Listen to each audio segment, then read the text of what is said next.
E está começando mais um Entre Chaves do seu podcast de desenvolvimento de software. E hoje vamos falar delas, as tendências em tecnologia para 2024.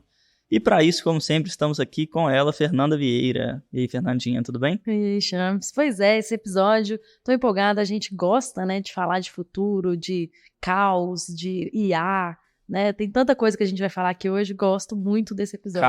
Caos, uma tendência forte para 2024. Tô empolgada, bora. Para conversar aqui com a gente, com o seu bonezinho do time de dados, está aqui o Lucas Leal. E aí, Leal? E aí, pessoal, beleza? Sou o Lucas, tô aqui na DTI tem 2 anos e meio. Perfeito, então, sem mais delongas, né, já apresentando aí, primeiro introduzindo aqui o nosso tema com mais calma, né, a gente vai falar aqui de o que são as principais tendências em tecnologia, em desenvolvimento de software para 2024. A primeira coisa que me vem em mente quando a gente fala nisso não tem como não falar de IA generativa. Já está acontecendo e acho que vai acontecer cada vez mais, né? A gente tem algumas pesquisas que apontam que as IAs vão adicionar aí cerca de 15,7 trilhões de dólares na economia global até 2030 e que 40% dos projetos vão estar usando algum tipo de tecnologia com IA generativa até 2024 já. Diferente dos 5% em 2020. Então, a importância das IAs generativas aí para o futuro é evidente, né? O que vocês acham disso? Antes da gente passar, né, a bola pro Lucas, mas eu vi aqui que na pesquisa do Gartner, ele compara a IA generativa com o impacto, né, da IA generativa semelhante ao da máquina de vapor, da eletricidade, da internet. Então é um negócio assim absurdo mesmo, né? Igual a gente já falou várias vezes aqui no Entre Chaves sobre mudanças de paradigma, né? De fato, tanto que a IA traz pra gente, né? Da IA generativa principalmente. Mas uma coisa também que eu vi muito legal nessa pesquisa que você trouxe aí, Champs, da PwC, é que esse aumento, né, de 15,7 trilhões de dólares, ele vai vir muito de aumento de produtividade mesmo, de desenvolver aplicativos, desenvolver, né, produtos digitais mais rapidamente e também, né, o restante, né, de efeitos colaterais de consumo, ou seja, de experiência do cliente, de experiência de usuário, né, o quanto a IA também vai melhorar a experiência do usuário e a gente vai acabar comprando mais também. Né? Então, são essas duas coisas que essa pesquisa mostra. Né? Então, aplicativos sendo desenvolvidos mais rápido, então mais produtos, né? Mais renda, e a gente comprando mais.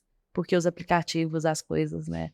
Os produtos vão estar mais atrativos para a gente comprar. Então, bem nessa linha que vocês comentaram aí, o que vem fortíssimo em todas as plataformas de dados nos fornecedores clouds é o uso de experiências parecidas com o Copilot da Microsoft ou o próprio Copilot do GitHub. Se a gente for pegar a última plataforma lançada pela Microsoft, que é o Microsoft Fabric, ele já tem essa experiência integrada de IA generativa interna com o Copilot. A Databricks também lançou na plataforma deles recentemente um formato de conversão direto do inglês para PySpark ou para SQL ali dentro da plataforma deles. A AWS, que até então parecia mais tímida de todos, nesse último ano fez a compra aí de 6 empresas diferentes que estavam trabalhando com experimentos de IA e com modelos próprios. Então deve vir um lançamento grande por aí, a expectativa de mercado geral é essa. E a Google finalmente fez o lançamento do Bard AI depois de alguns meses, com alguns meses de atraso. Lembrando que a Databricks também fez a compra da Mosaic alguns meses para trás de uma plataforma de integração. Eu diria que na parte de dados, o que a gente tem de mais forte talvez sejam plataformas com os copilots acoplados para aumento de produtividade e, mais do que isso, a possibilidade de você treinar os seus próprios modelos. Então, a Microsoft está vindo com essa proposta. No OpenAI Dev Day modelo muito semelhante, então, em que você pode utilizar a infraestrutura do OpenAI para poder fazer o treinamento com os seus próprios dados. Mais recentemente, agora no Ignite da Microsoft, também veio essa possibilidade, tanto com o Copilot Studio para a criação do seu próprio Copilot. E dentro já da OpenAI com a criação dos GPTs, que seriam pequenos modelos treinados que você pode subir para uma loja própria deles e que eles vão definir o modelo de precificação e de retorno para quem está construindo aquele modelo. E também no Ignite a gente teve o lançamento dessa possibilidade de você conseguir ter um hack próprio para uma empresa muito grande, para um data center, desenvolvido pela Microsoft, já com uma determinada quantidade de placas de vídeo ali e infraestrutura estabelecida para você ter a sua própria infraestrutura interna já preparada para treinamento de modelos muito robustos.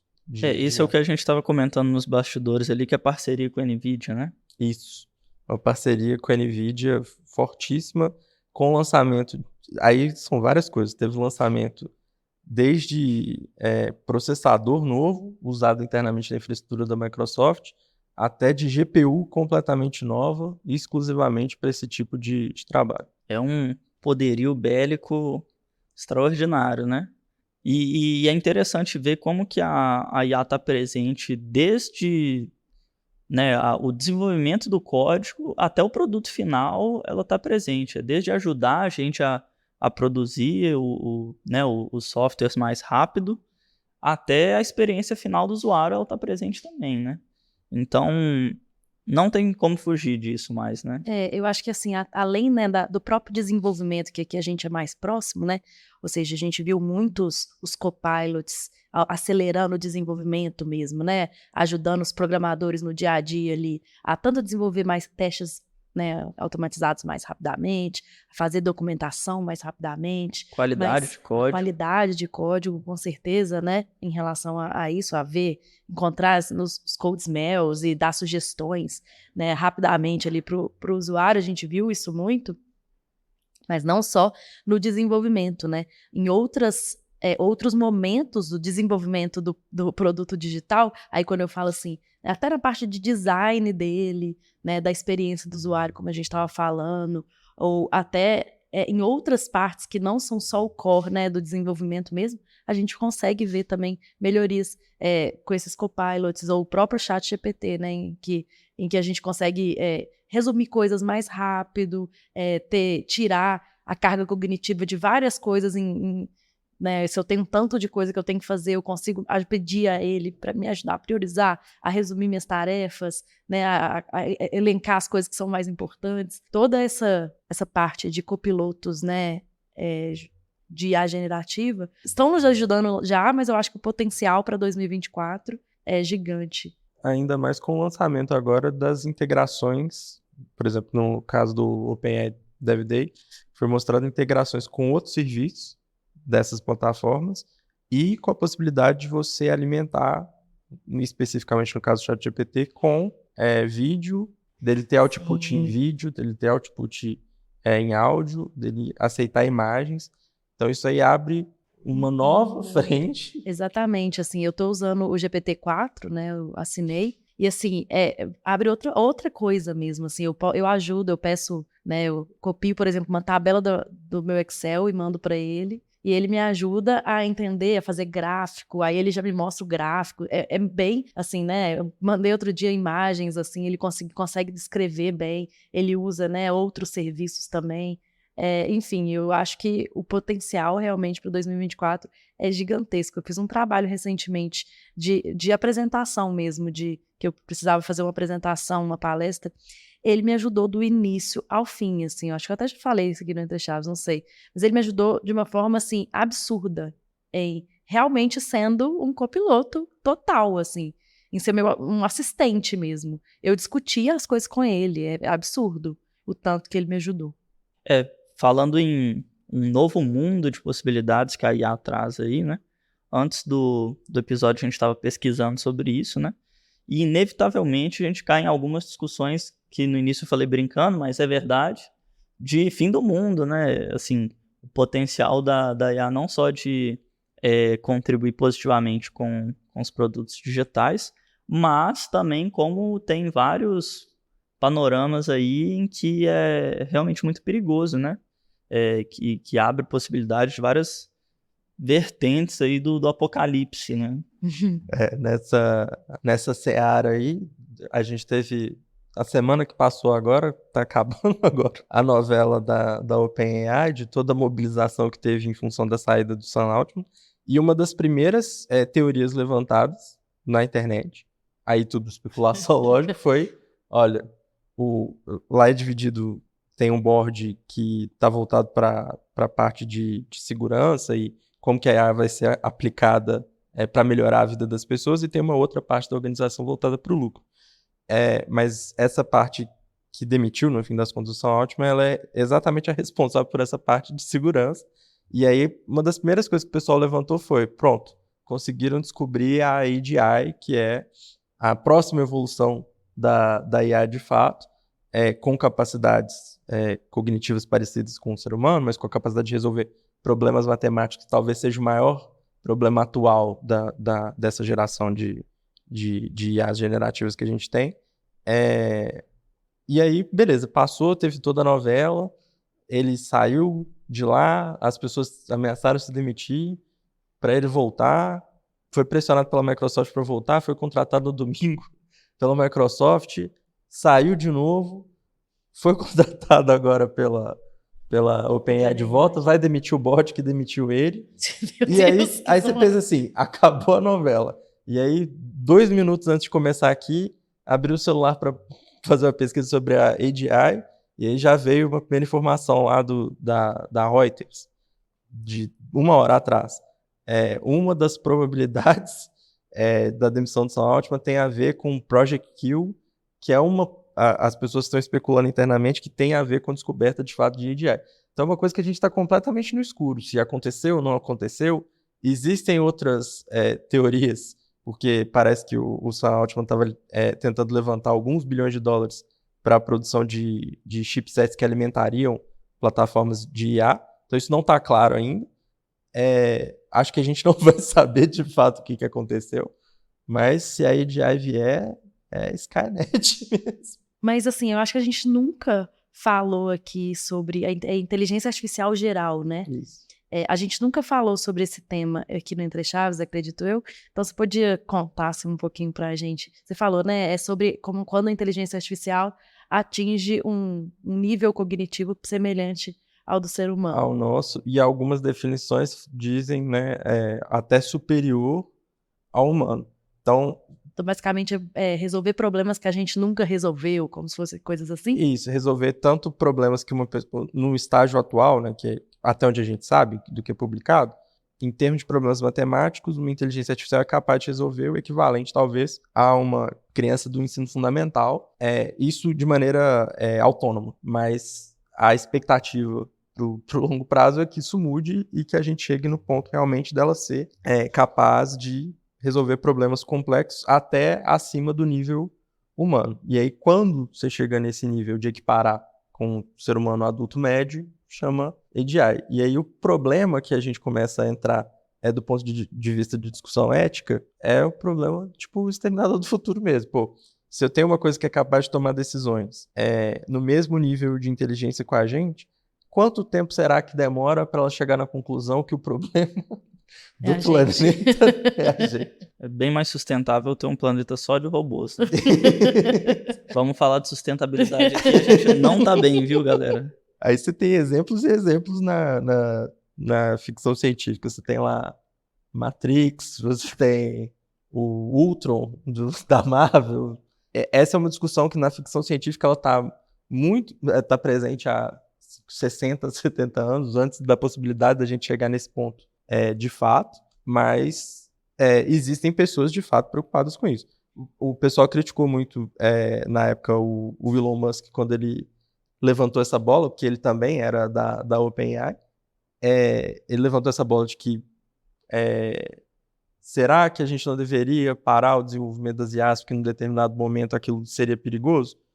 O ponto que o board da OpenAI levanta é o mesmo, e aí entra nessa, né? Tipo assim, ele foi demitido porque, em teoria, ele não estava sendo transparente o suficiente com o board.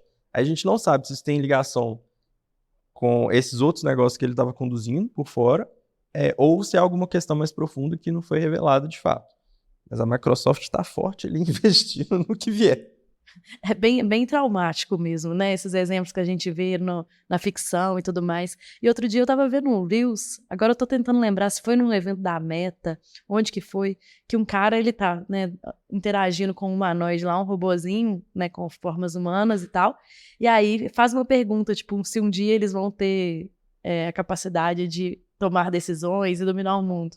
E aí esse robozinho vai lá e fala: nunca tinha pensado nisso, mas eu vou pensar agora, eu vou passar a pensar. E a pessoa, não, merda.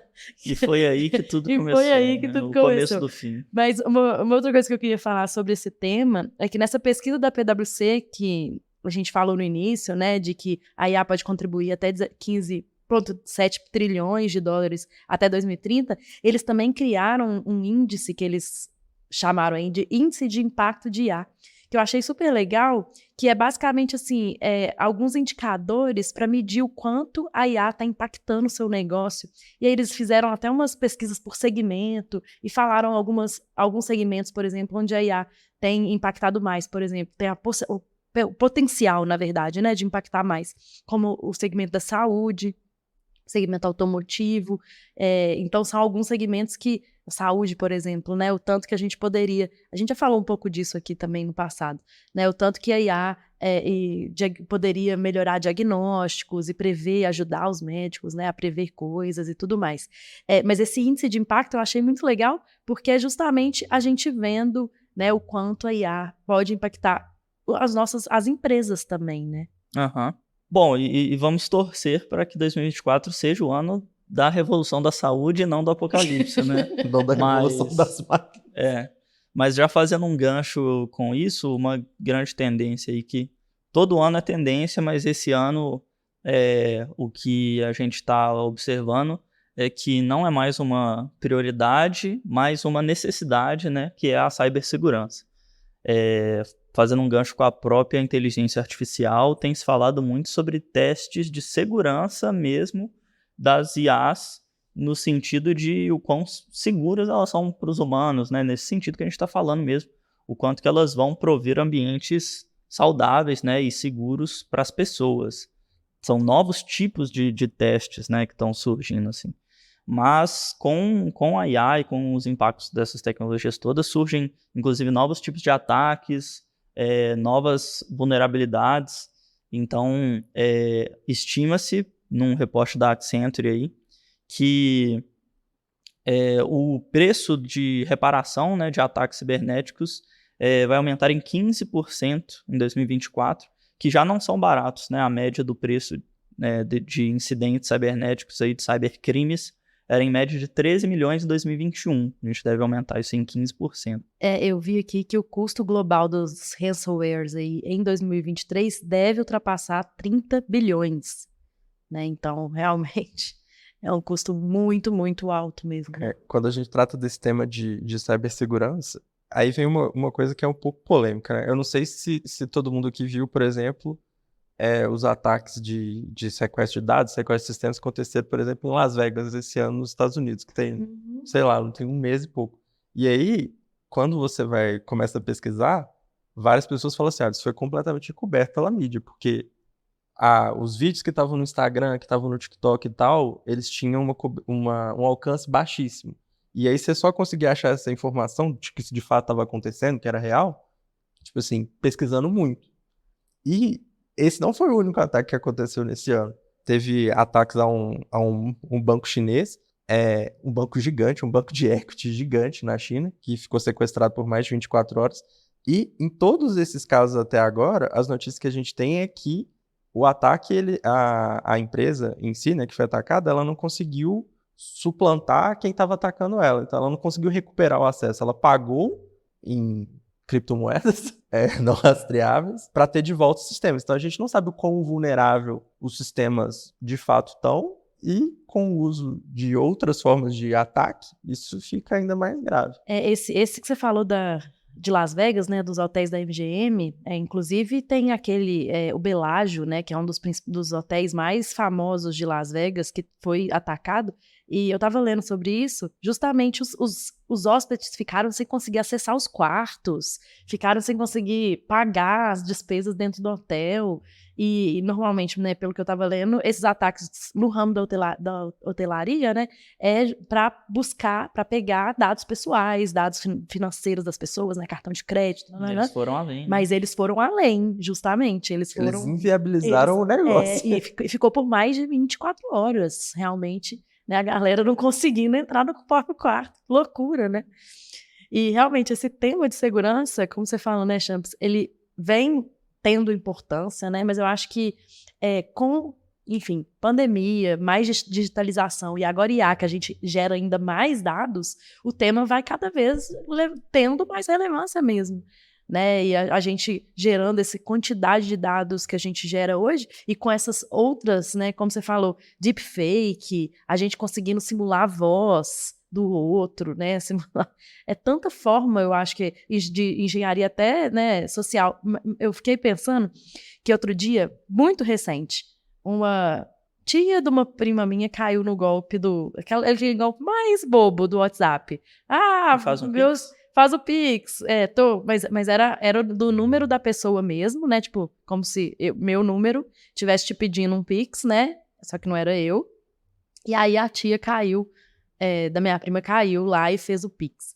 E aí eu fico pensando, né? As pessoas caem nisso hoje. Imagina se eu te ligar falando com a minha voz, né? Ser outra pessoa, na verdade, né? Te ligar com a minha voz falando o que é o Pix, né? Ou te fizer uma chamada de vídeo com a minha cara te pedindo o Pix. Assim, é absurdo mesmo, né? O tanto que a pessoa vai morrer sem saber que caiu no golpe. Exatamente. E aí, assim, em 2024, eu acho que cada vez mais a gente tem que... A gente já falou isso aqui 1000 vezes, né? De levar a segurança para a esquerda, de realmente ter mais coisas de segurança em todos os produtos digitais, mas não só isso, né? Pensar também que isso da inteligência artificial e essa interface com a segurança também é muito importante. A IA tá no time dos atacantes, mas também tá no time dos defensores, né? Exato. Então, o problema é que os ataques sempre vêm primeiro, né? Então, a gente tem... E normalmente, A gente sofre um pouco com os ataques antes até de conseguir defesa, se defender, né, corretamente ali, mas o lado positivo é que a gente tem as mesmas ferramentas aí para se proteger, ou para tentar melhorar as nossas proteções. O que eu acho que é preocupante disso é só a parte de engenharia social, que é um negócio aí que a gente não tem tanto, né? Que é exatamente isso que eu estava falando, que é a vulnerabilidade somos nós mesmos, né? É a gente cair no golpe, né? Então... Como exemplo do que o Champs está falando de defesa, por exemplo, eu sei que foi até o exemplo que a gente deu no dia do Ignition lá. A AWS, por exemplo, instituiu um bot, né? Habilitado ali a partir de IA também, que ele é capaz de determinar se uma determinada chave que está exposta no código no GitHub, por exemplo, é uma chave ativa ou não. Por quê? Porque aí é um problema de desenvolvimento, né? A pessoa foi lá e subiu um código que tinha uma chave exposta, aí ele detecta em todos os repositórios que estão abertos e ele vai lá e desativa aquela chave por dentro da infraestrutura da AWS. Para quê? Porque qual que era o problema que eles estavam tendo? Já existiam bots para poder utilizar essas chaves de acesso, criar máquinas virtuais, minerar Bitcoin, e aí não foi a pessoa que fez, a pessoa entra com um chamado lá dentro da AWS, e eles estavam devolvendo os valores das pessoas em um determinado momento. Aí eles criaram, como forma de contra-atacar, o mesmo tipo de bot, só que ele vai lá e desativa a chave que tá exposta. Legal isso, né? Que é uma iniciativa que veio da AWS e que não joga 100% a responsabilidade no usuário, né? No dono do sistema ali. E já atua ativamente, né? Acho que é importante porque os ataques ficam cada vez mais complexos, assertivos aí. A mínima falha hoje pode ser ainda mais vulnerável, né? Uhum. E aí eu fico, né, pensando nessa... Porque realmente, né, nesse caso aí, a AWS, ela fez, né, como vocês falaram, né, ela foi proativa para conseguir, né, ajudar os seus usuários. E em relação, o que vocês acham, né, em relação às mídias sociais, quando a gente está falando de fakes e chatbots e coisas assim, vocês acham que as ferramentas aí, né, Instagram, Facebook, Twitter, não Twitter, né, X agora, coisas assim deveriam também ser proativos para identificar essas falhas aí de segurança? Que eles deveriam ser proativos, eles deveriam, mas é igual o Champs estava falando, né? É difícil você prever de onde vai vir um ataque desse tipo, né? Por exemplo, teve uma época, se a gente for pegar 1 ano, 2 anos para trás, mais ou menos, que teve banimento em massa de contas no YouTube, por quê? Porque existiam conteúdos no YouTube que ele era um conteúdo kids até um determinado momento, ele tinha uma inserção de alguma outra coisa.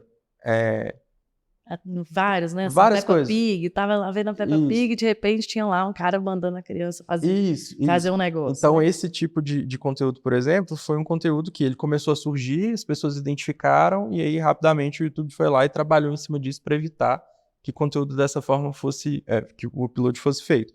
Agora, quando a gente está tratando especificamente de conteúdo gerado, existem várias discussões, né? Como que você consegue identificar que o conteúdo ele é gerado? Porque se a plataforma que gerou o conteúdo não se preocupa com uma forma daquilo ser rastreável, de você conseguir descobrir de volta que aquilo ali foi gerado por inteligência artificial, é muito difícil você conseguir gerar de outra forma, exceto pelo fato de que existem padrões. Aí o primeiro padrão que todas as pessoas começaram a identificar quando começaram a sair muitas imagens formadas por inteligência artificial foi, por exemplo, as mãos das pessoas nas imagens são esquisitas, porque não existem tantas imagens de mãos para poder treinar um modelo. Ou os olhos das pessoas parecem fixados.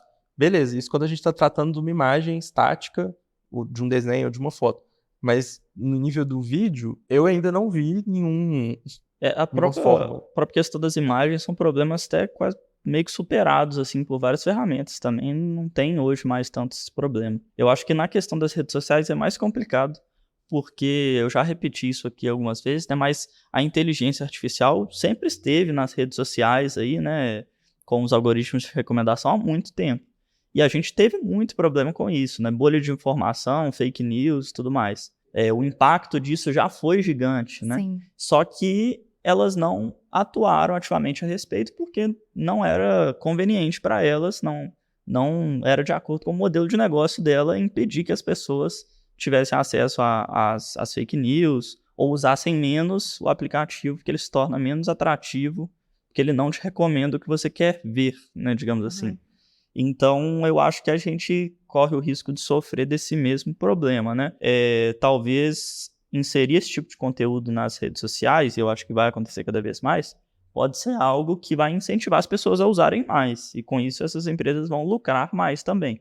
Então, a partir do momento que isso comprometa as empresas de alguma forma, igual o exemplo que você deu do YouTube, que acabava comprometendo a credibilidade do YouTube, e os pais não iam deixar os filhos mais usar a plataforma, né? Então, a partir do momento que isso compromete um pouco o negócio dessas empresas, eu acho que começa a se tornar uma preocupação maior, e eu espero que isso aconteça, sabe? Minha preocupação justamente é que 2024 é um ano de eleição, né, de prefeitos e vereadores, né, no Brasil, e assim, a gente até então não teve uma eleição com tanta evolução, né, de IA e tudo mais. E aí, né, ninguém assim, né? Pouquíssimas pessoas estão preparadas para lidar com esse volume de informação muito convincente que vai chegar, né? Exatamente. Esse o ponto mesmo. E o próprio controle também, o Lucas estava falando aí, né, que ninguém ficou sabendo dessas notícias aí dos vazamentos de dados. Hoje em dia, esse controle do que a gente vê, o que a gente não vê também, ele fica muito na mão, né, de empresas ou de poucas pessoas, assim, né? Sim, totalmente. Bom, acho que um outro ponto que a gente pode abordar aqui também, que é uma preocupação tanto dos governos quanto das próprias empresas agora, é que com essa quantidade gigante de modelos sendo treinados em paralelo, todos eles consomem GPU, né? A quantidade de energia elétrica que é utilizada para esse treinamento, ela é cada vez maior. Então, um dos exemplos que a gente teve mais recente disso foi, por exemplo, no Ignite foram lançados vários processadores com consumo menor de energia. Os modelos estão tentando utilizar menos energia. Só que, por um outro lado, o que a gente está vendo existem cada vez mais empresas fazendo isso. Então, acho que no clima que a gente está vivendo, o clima físico mesmo, fica cada vez mais evidente essa necessidade da gente prezar pelo lado da sustentabilidade nesse desenvolvimento tecnológico. E a gente estava falando, então, né, sobre segurança, e agora você puxou esse tema de sustentabilidade, e tem uma pesquisa global de investidores de 2023 da PwC, que foi lançada agora em novembro de 2023, que fala que os riscos, né, que os investidores, eles acreditam que os riscos que as empresas que eles investem têm em relação às mudanças climáticas é igual ao risco de ataques cibernéticos, que é de 32%. Então, realmente, né, sustentabilidade está crescendo, é um tema que vem, né, realmente ameaçando tanto as empresas quanto o mundo, né, claro. Outras estatísticas interessantes, tem a famosa meta da Apple aí de 100% de carbono neutro até 2030, né? Mas também teve uma pesquisa da Statista que apontou que em 2024 o investimento em tecnologia sustentável nos Estados Unidos vai mais do que dobrar em relação a 2019. E uma outra pesquisa interessante também, da PwC também, é que 75% dos consumidores são mais propensos a comprar ou consumir produtos que são sustentáveis. Então, tem se tornado algo mais relevante até para o consumidor, né? Então, levantar essa bandeira e realmente atuar ativamente, né, em favor do meio ambiente tem sido algo muito relevante. A gente até fez um episódio, né, sobre sustentabilidade, o quanto isso tem a ver com software, né? E eu acho que em 2024 a gente vai ver mais práticas, eu espero, pelo menos, que a gente veja mais práticas de software relacionadas com sustentabilidade, em realmente nos preocupar mais, né, com os nossos servidores, se preocupar mais com a forma que a gente produz código, para eles serem menos, né, gastarem menos energia. E você estava falando aí da Apple, né, do acordo que eles têm aí, né, dessa pretensão de estar carbono, né, zero aí até 2030. Eu vi que o primeiro produto que eles lançaram, que é neutro em carbono, foi o Apple Watch, agora em 2023, pelo que eu vi, né, em setembro de 2023, foi o Apple Watch, e eles fazem, né, o seu merchandising lá, que é o primeiro produto e que eles estão nesse caminho, né, do carbono neutro. Eu acho bem legal, eu acho que as empresas, assim, a gente já falou um pouco sobre sustentabilidade naquele episódio, e a gente vê, né, que existe acordos entre governos, como o Lucas falou, né, é um acordo que existe entre governos já sobre isso, mas a gente, como trabalhadores da tecnologia, acho que é um negócio que a gente tem que passar a se preocupar mais mesmo. Eu acho que fica... É a mesma situação que o Champ levantou antes da segurança e, por exemplo, da questão do YouTube antes. O que acontece? A partir do momento que passa a doer, no nosso caso, né, no bolso e na pele agora, esse risco vai ficar mais explícito, as pessoas vão se preocupar mais e, consequentemente, as empresas vão passar a se preocupar. Eu mesmo, quando estava na minha época de escola, sei lá, 10, 15 anos atrás, eu imaginava que a realidade do aquecimento global, a gente chegar nesse ponto de ser insuportável você ficar num lugar, era uma coisa muito distante, era 2050, 2070, e a gente está vendo que a quantidade de eventos catastróficos climáticos aqui no Brasil, que nem é um país tão propenso assim a ter isso, é gigante. A gente viu agora aqui em Belo Horizonte o chão do Cefete abrir e está lá. É mesmo? A cerâmica levantar toda no prédio novo, por conta de dilatação. A gente viu, né, o show da Taylor Swift, né, e todo o que aconteceu no entorno, né? Aí a gente viu tempestades ao mesmo tempo, né, que tem calor absurdo num lugar, e no dia seguinte tem tempestades absurdas, Rio de Janeiro, né? caindo pedra de granizo gigante do tamanho de uma mão. Países europeus que passaram a ter agora risco de ter erupção vulcânica, que vulcão que está adormecido há 80, 100 anos, aqui no Brasil, Santa Catarina e Rio de Janeiro, a praia invadindo as calçadas, levando carro, tipo assim, não levou pessoas dessa vez de fato, mas é um risco. A disparidade, né? A desproporção que a gente está tendo. A gente está talvez no maior período de seca da Amazônia em décadas, e se você for olhar, é a mesma questão de mais ou menos de controle da mídia, né? Se você for olhar quanto disso sai no jornal, é pouquíssima coisa. Tem portos que você vê as fotos e você fica assustadíssimo. Sim. Para quem começou escutando o episódio empolgado com 2024, essa altura já está bem preocupado, vai ser um ano desafiador.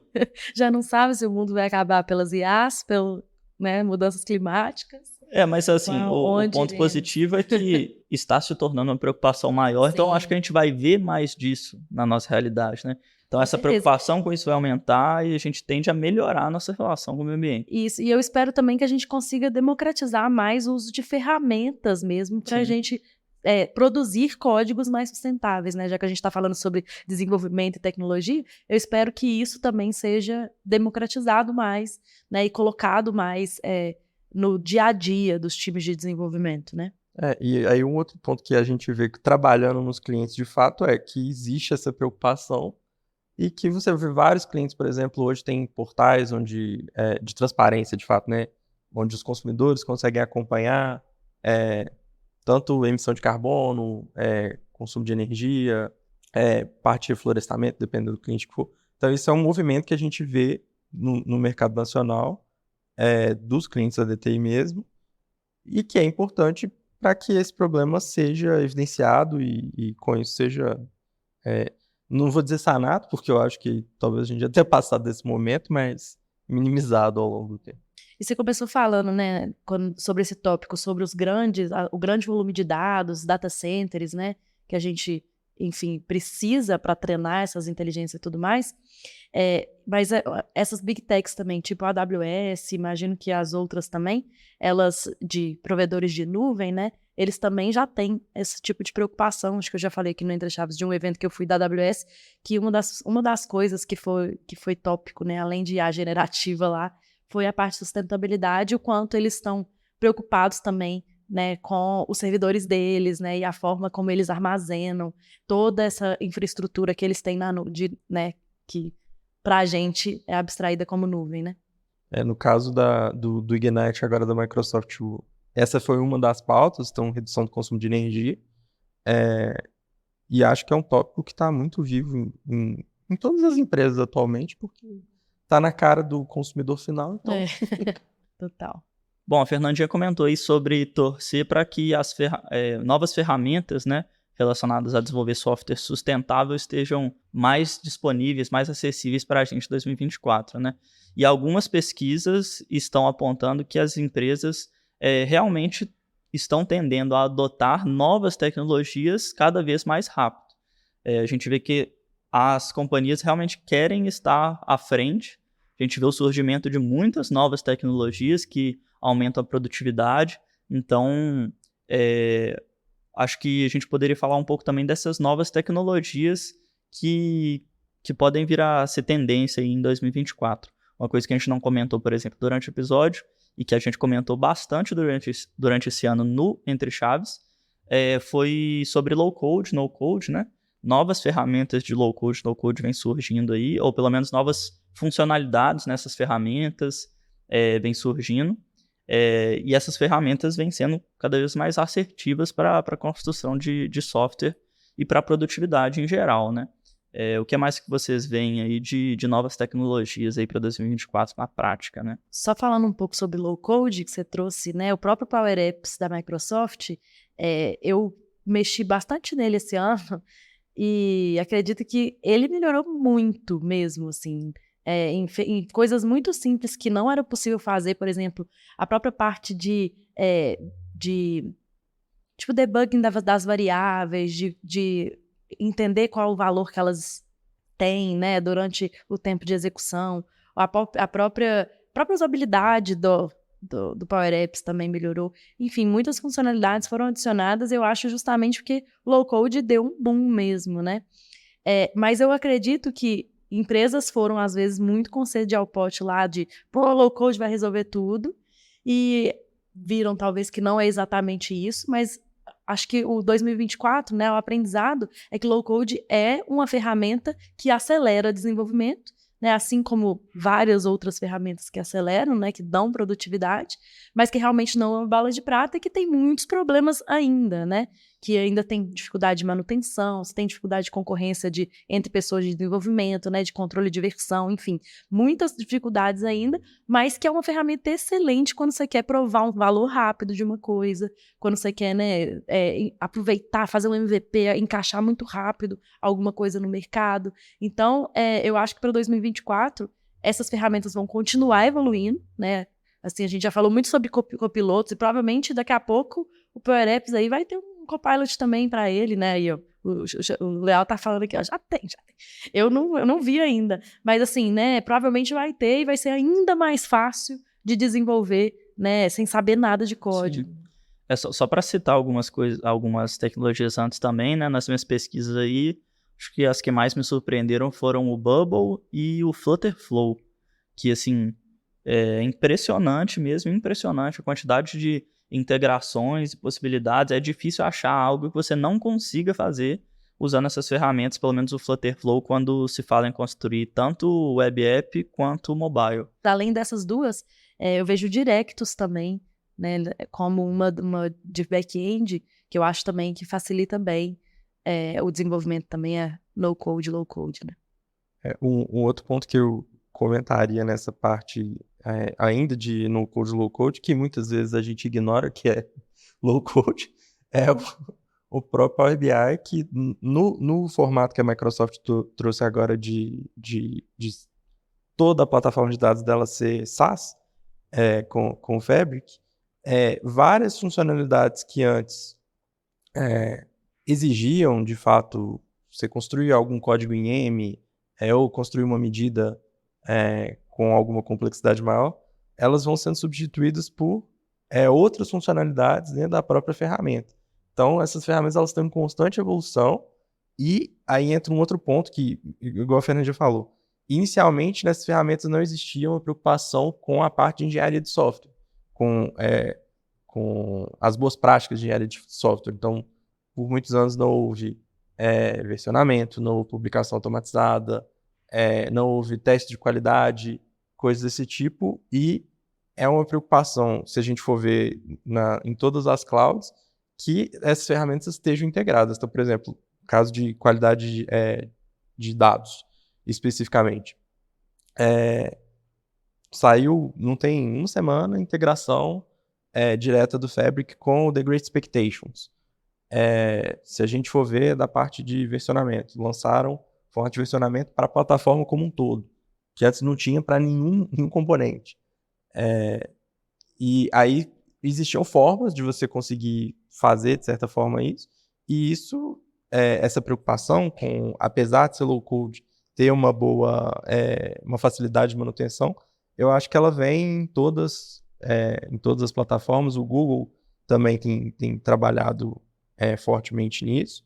A AWS acho que talvez menos, mas uma quantidade absurda de produtos que eles têm, comparados com os outros. E, nesse sentido, a gente vê as plataformas de dados, especificamente, também fazendo coisas parecidas. Então, a Databricks está lançando... comprou uma empresa, basicamente, pela quantidade de integrações que ela tinha, e aí, entre essas integrações possíveis, tinha integrações voltadas para a qualidade. Existem formas em todas essas ferramentas agora de você ter, quando a gente está tratando de pipelines de dados, partes visuais. Então, na Databricks, por exemplo, é o DLT, Delta Live Table. Então, no fim das contas, é tudo uma tentativa de você conseguir trazer aquele usuário que talvez tenha um conhecimento técnico menor, ele conseguir executar a mesma tarefa sem muita dificuldade. É o mesmo caso dos copilots. E aí, talvez como outras tecnologias da parte de dados que sejam interessantes de trazer nesse momento aqui, a gente tem, por exemplo, a Confluent Cloud, que até então era focada, até no meio do ano era focada quase que exclusivamente em Kafka, passou agora a aderir ao Apache Flink também, que é uma tendência, sem nenhuma dúvida, para a parte de stream, que vem crescendo cada vez mais pela necessidade de você ter dados mais rápidos, pipelines de dados reativos, aplicações que respondem ao seu comportamento e coisas desse gênero. Um outro ponto que a gente vê forte acontecendo em todas as plataformas é o formato de data mesh, então de tratar de fato o dado como produto, de você ter talvez times menores ali que sejam responsáveis por trabalhar aquele dado como produto e do dado ser acessível para todas elas. Então a Databricks está investindo forte nisso, Snowflake, que é concorrente, idem. E Temos aí, episódios sobre Data Mesh também, para quem quiser saber mais, né? e as plataformas de fato cloud também, então o Google com o Big Lake e a Microsoft com o OneLake, todas com esse conceito de você não precisar necessariamente transportar o dado ou ter que refazer o tratamento do dado várias vezes, o que, se a gente for olhar inclusive do ponto de vista de sustentabilidade, é ótimo, porque você não está gerando o retrabalho que teria naquela parte. E aí, indo nessa pegada também, aí voltando mais para a parte do agilismo, uma coisa que conforme você começa a trabalhar com dados vai ficando mais clara é que talvez o ágil ele não encaixe tão bem assim com você construir um data warehouse ou com você construir um data mart, alguma coisa do tipo, porque você vai fazer a construção ali das suas tabelas, quando você for popular as tabelas, você precisar adicionar uma coluna nova para a tabela inteira, você vai precisar fazer um reprocessamento. Então, tem uma premissa mais específica, mas toda essa parte de streaming de dados tem, que é a necessidade de você ter dados append-only, então você não ter update dos dados antigos, mas o pessoal no exterior, né, tem ressuscitado um formato de modelagem de dados que é o Data Vault 2.0. E aí, basicamente, o que ele faz de diferente ele tem um formato específico que é baseado em satélite, hub e link, e não importa, se bem construído, né, quantos satélites novos ou quantas fontes de dados novos você integre para conseguir disponibilizar o dado para uma determinada tabela de domínio, mas você não precisa reprocessar os dados antigos utilizando esse formato. Então, a própria Databricks lançou um paper já tem há algum tempo habilitando as pessoas, né, trazendo ali para as pessoas essa possibilidade de você construir um Data Vault 2.0 utilizando Lakehouse. Então ele não é um formato que substitui os anteriores, não substitui Star Schema, não substitui Snowflake, não substitui o One Big Tables, se você está disponibilizando o dado no Data Lakehouse, mas ele aproxima essa entrega de dados pelo fato de não exigir o reprocessamento, de não ter SCD, ele aproxima isso, o desenvolvimento em dados do modelo ágil, então de entregas incrementais sem necessidade de ter tanto retrabalho assim. Eu acho que a parte de geração de valor com dados, né, é uma também, né, que a gente já viu, né, essa parte como você falou, essas evoluções de dados, elas têm acontecido nos últimos anos de uma forma bem, né, rápida, vamos falar assim, a adoção, né, de Data Lake, Data Lake House, as empresas tentando, né, ter mais governança sobre os seus dados e trilhando a sua jornada em dados, mas realmente elas chegaram num ponto de que precisam extrair valor desses dados, né? Eu acho que tudo agora em 2024, acredito eu, agora em 2023 e acredito que para 2024 também essa necessidade de provar o retorno dos investimentos, né? A necessidade de provar o valor do que está sendo feito, né? E isso tem tudo a ver com produtividade e a gente ser cada vez mais e as empresas estarem cada vez mais preocupadas em como que o meu projeto que eu estou gastando milhões está retornando para mim, né? Em relação a valor, qual é o meu resultado? Então eu acho que isso é uma outra tendência aí para 2024, a gente já viu, já está passando por isso em 2023, mas acredito que em 2024 também vamos continuar. Bem interessante, Lucas, esse tanto de ferramenta, né, que você trouxe aí, que foram lançamentos de 2023, provavelmente vão continuar, né, mostram aí o rumo dessas empresas, como elas estão tratando, né, a evolução delas em dados. E uma outra coisa que eu queria trazer é que justamente vi algumas pesquisas que o Python, né, que é uma das linguagens que grande parte dessas ferramentas usam, é uma das linguagens que mais está em alta aí, tanto em 2023, provavelmente vai ficar em 2024. E eu acredito que tem muito a ver com isso, né, com essas evoluções que a gente está vendo na parte de dados. Mas quando a gente fala sobre desenvolvimento de software mesmo, né, sem testando essa ligação, eu acho que a gente não tem, assim, né, as linguagens, elas continuam consolidadas e, enfim, dependendo da demanda, de como é o projeto, de como é o cliente. Não sei se vocês têm alguma colocação em relação a isso. Eu acredito que quando a gente fala de linguagem, tendências de linguagens, às vezes uma coisa mais chamativa, né, para falar do próximo ano, mas o meu partido é de que o ideal é aprender, realmente pegar a base, assim, uma linguagem base e aprender bem os conceitos de programação que estão presentes em todas elas. Se você vai trabalhar com dados, obviamente que Python é uma boa escolha para você se aprofundar mais, né? Se você vai trabalhar com back-end, vai ter as tecnologias aí que já estão mais consolidadas, o Java, o C#, C++. E o mais importante, eu acho que cada vez mais tem sido mais importante aprender a base, porque cada vez menos as linguagens eu acho que vão ser exigidas. A gente vê uma tendência de ter menos trabalho com código, né? E menos necessidade de saber tudo sobre as linguagens.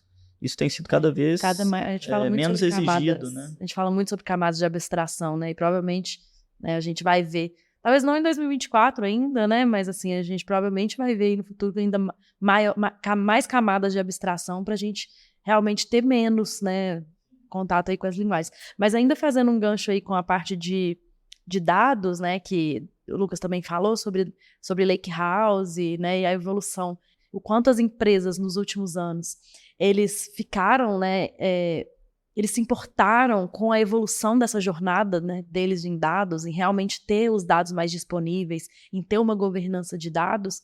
Agora, eu acho que a importância maior agora em 2023, e que eu acredito que vai continuar em 2024, é o gerar valor com dados e o retorno do investimento no geral, né, tanto para software também, em realmente ter projetos que eu sei o que esse projeto está me retornando, né? Ter produtos que eu sei qual que é o impacto que ele está gerando para a minha empresa.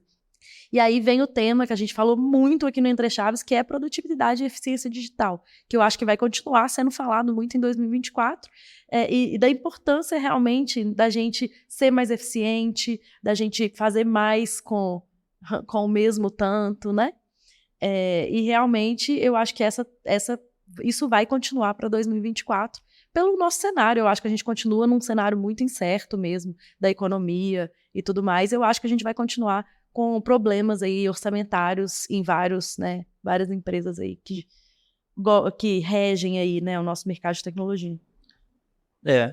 Eu acho que assim, metrificar o retorno de investimento e o impacto do que a gente está construindo realmente vai continuar sendo tendência. A gente vê até algumas mudanças, alguns questionamentos no nosso modelo de trabalho mesmo, que aumentou muito a questão do trabalho remoto pós-pandemia, né? E que agora a expectativa pelas pesquisas aqui da Gartner é que ainda aumente mais o trabalho remoto. A Gartner fala que em 2024 só 25% das empresas vão ter suas reuniões presenciais, né, em pessoa, comparado a 60% antes da pandemia.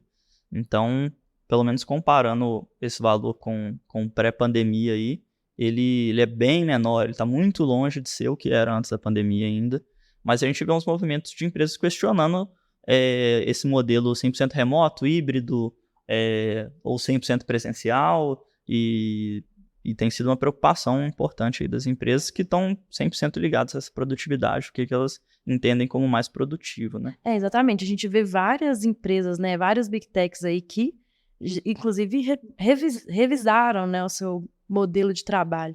A Apple mesmo, acredito que eles voltaram presencial, a Meta, a Microsoft, todos estão revisando seus modelos de trabalho, a Amazon também, revisando seus modelos de trabalho, o Google também, revisando, né? Nossa senhora, muitos, cada hora lembrando uma, mas revisando seus modelos de trabalho para não ser 100% remoto como era, né? Alguns adotando o modelo presencial, alguns adotando o modelo híbrido, mas realmente essa discussão, acredito que vai continuar em 2024, né? Justamente por estarmos, né, entendendo as melhores formas de sermos mais produtivos, e eu acho que tem muito a ver com esse caráter aí da eficiência digital e da produtividade. Bom, então foi isso, pessoal. Para os otimistas e para os pessimistas, temos de tudo aí de tendências de tecnologia para 2024. Mas foi uma conversa bem bacana, a gente abordou diversos temas, a gente revisitou temas que a gente conversou durante o ano, né, que vão continuar ou que vão ser cada vez mais importantes aí pro próximo ano. Sugiro a todo mundo aí que, quem não escutou aí um dos episódios que a gente citou aí, volta aí um pouquinho no podcast, escuta lá os episódios mais antigos. E muito obrigado quem escutou até aqui. Até a próxima. É isso aí, né? A gente teve episódios realmente sobre todos os assuntos que a gente falou aqui. Então, realmente, ouçam os nossos episódios, que a gente com certeza aprofundou mais sobre esses temas. Né, hoje a gente falou as nossas impressões e as nossas pesquisas para 2024. Espero que vocês tenham gostado. Até a próxima. Tchau. Até mais, gente. Obrigado.